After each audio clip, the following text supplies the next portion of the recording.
Good morning all of you. This is Tarang, Way Towards the Knowledge, and in this video we are going to discuss chapter electricity. First question बोला जा रहा है 1 coulomb charge is equivalent to charge contain in कितने सारे electrons को मिलाकर के charge 1 coulomb होगा। तो इसके लिए सबसे पहले ये जानना इंपॉर्टेंट है कि एक इलेक्ट्रॉन में कितना चार्ज होता है। तो एक इलेक्ट्रॉन में 1.6 इंटू 10⁻⁻19 कूलम चार्ज होता है। ओके, अब इसका रेसिप्रोकल लेकर के अगर कैलकुलेट करोगे तो आ जाएगा 6.25 इंटू 10⁻19 इलेक्ट्रॉन्स। तो इसका करेक्ट ऑप्शन हो जाएगा option number B 6.2 into 10⁻19 electrons. याद रखोगे कि एक इलेक्ट्रॉन में चार्ज होता है 1.6 इंटू 10⁻⁻19 कूलम, लेकिन यहाँ पूछा जा रहा है कि कितने सारे इलेक्ट्रॉन्स को मिला करके 1 कूलम चार्ज होगा। आंसर हो जाएगा 6.2 into 10⁻19 electrons. Okay, next question बोला जा रहा है the device used for measuring potential difference is. पहला ऑप्शन है पोटेंशियोमीटर। तो पोटेंशियोमीटर क्या होता है? एक डिवाइस होता है वेरिएबल रजिस्टर्स के लिए, ये ऑप्शन नहीं होगा। दूसरा है एमीटर जो कि करंट मेज़र करने के लिए यूज़ किया जाता है। तीसरा है गैल्वेनोमीटर। गैल्वेनोमीटर का यूज़ हम लोग करते हैं अगर मान लो जैसे कि इलेक्ट्रोमैग्नेटिक इंडक्शन हो रहा है और वहाँ हम लोगों को देखना है कि करंट जनरेट हुआ या नहीं हुआ, तो छोटा भी करंट अगर जनरेट होता हो तो उसको डिटेक्ट करने के लिए गैल्वेनोमीटर का यूज़ किया जाता है।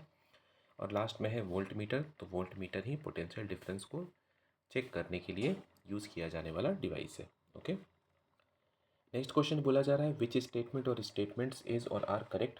पहला है an ammeter is connected in series. बिल्कुल सही बोला जा रहा है पहला लाइन, कि जब भी हम लोग ए मीटर की बात करते हैं तो ए मीटर को सीरीज़ में ही कनेक्ट किया जाता है और वोल्ट मीटर को पैरेलली कनेक्ट किया जाता है। ठीक है, पहला स्टेटमेंट सही है। दूसरा, an ammeter has the high resistance. Ammeter का रजिस्टेंस काफ़ी ज़्यादा हाई होता है। रॉन्ग है, ए मीटर का रजिस्टेंस काफ़ी कम होता है। और दूसरा है a volt meter has low resistance. ये भी रॉन्ग है, क्योंकि वोल्ट मीटर को डिज़ाइन किया जाता है हाई रजिस्टेंस वाले चीज़ों के लिए, या हाई रजिस्टेंस उसका रजिस्टेंस काफ़ी हाई होता है। ठीक है, तो पहला स्टेटमेंट सही है, दूसरा और तीसरा दोनों रॉन्ग है। ठीक है, इसमें याद रखोगे कि सही स्टेटमेंट क्या होगा, ए मीटर हैज़ हाई रजिस्टेंस। इसका करेक्ट करोगे तो हो जाएगा ए मीटर का रजिस्टेंस काफ़ी लो होता है।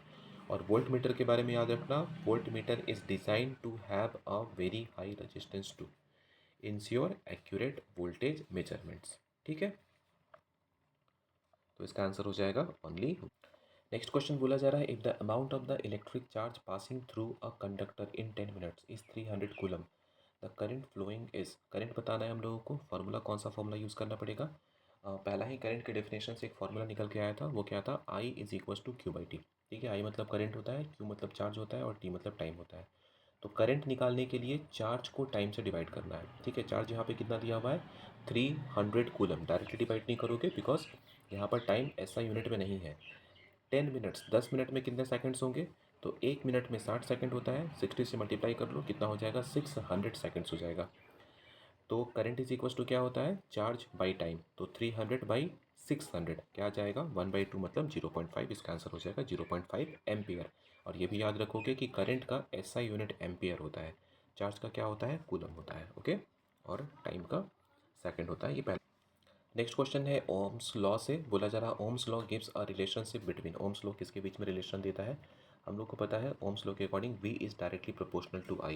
तो V और I के बीच में V क्या है? पोटेंशियल डिफरेंस है, और I क्या है? करंट है। ठीक है, तो इसके according option number C potential difference and electric charge नहीं, ये तो पोटेंशियल डिफरेंस और इलेक्ट्रिक चार्ज है।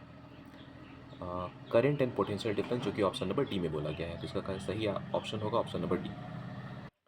नेक्स्ट क्वेश्चन बोला जा रहा है keeping the potential difference constant. जैसे कि अगर मान लो कि हम लोग अपने घर की बात करें तो नॉर्मली इंडिया में 220 वोल्ट सप्लाई किया जाता है। ओके, तो ये तो बढ़ता घटता नहीं है, नॉर्मल वही एवरेज होगा, आगे पीछे थोड़ा सा हो सकता है। ठीक है, तो पोटेंशियल डिफरेंस कांस्टेंट है, फिक्स्ड है।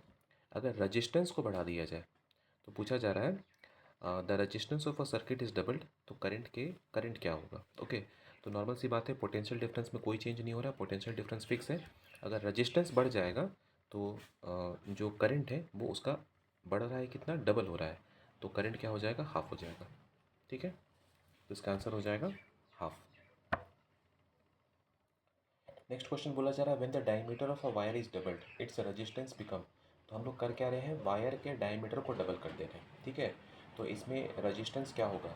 याद रखोगे कि ऐसे केसेस में 1/4 रजिस्टेंस हो जाएगा। यहाँ पर 4 फैक्टर लेके चल रहा है। ठीक है, अगर मान लो कि बोला जाता है कि when the diameter of a wire is tripled, तो इसका रेजिस्टेंस क्या हो जाता, 1/9 हो जाता। अगर बोला जाता when the diameter of the wire is 4 times, ठीक है, मतलब 4 गुना कर दिया गया, तो इसका रेजिस्टेंस क्या होता, 1/16 हो जाता। ठीक है, तो इसका आंसर क्या हो जाएगा, 1/4। नेक्स्ट क्वेश्चन बोला जा रहा है the resistivity of the copper metal depends on only one of the following factors and this factor is, पहला है लेंथ, दूसरा है थिकनेस, नेक्स्ट है टेम्परेचर, उसके बाद है एरिया ऑफ क्रॉस सेक्शन। तो ये जितने ऑप्शंस दिए हुए हैं ना, इसमें से याद रखोगे, रजिस्टेंस की बात करेंगे लेंथ पे डिपेंड करता है, रजिस्टेंस की बात करेंगे थिकनेस पे डिपेंड करता है, टेम्परेचर रजिस्टिविटी, ठीक है, रजिस्टिविटी की बात करेंगे टेम्परेचर पे डिपेंड करता है, और एरिया ऑफ क्रॉस सेक्शन की बात करेंगे तो वापस से रजिस्टेंस डिपेंड करेगा, रजिस्टिविटी डिपेंड नहीं करता है। तो ए बी एंड डी ये किसके लिए है, ये रजिस्टेंस के लिए है, और सी किसके लिए है, रजिस्टिविटी के लिए है। तो इसका आंसर हो जाएगा टेम्परेचर। नेक्स्ट क्वेश्चन है if two resistors of 25 ohm and 15 ohm are joint together in series. तो हम लोग को पता है कि सीरीज में ज्वाइन करने पर डायरेक्टली प्लस किया जाता है, तो सीरीज वाले का टोटल रजिस्टेंस हो जाएगा 25 + 15 40 ओम, और उसके बाद इसको कनेक्ट कर दिया गया पैरेलली 40 ओम के साथ। तो 40 ओम रेसिप्रोकल लेके प्लस करो तो 1/40 + 1/40 कितना हो जाएगा, 2/40, मतलब 1/20, वापस से रेसिप्रोकल करो, आंसर कितना आ जाएगा, 20 ओम। तो इसका करेक्ट ऑप्शन हो गया 20 ओम। याद रखोगे कि जब सीरीज़ में प्लस किया जाता है, सीरीज़ में कनेक्ट किया जाता है तो डायरेक्टली प्लस करोगे, और जब पैरेलली कनेक्ट किया जाता है तो रेसिप्रोकल लेकर के प्लस किया जाता है। ओके।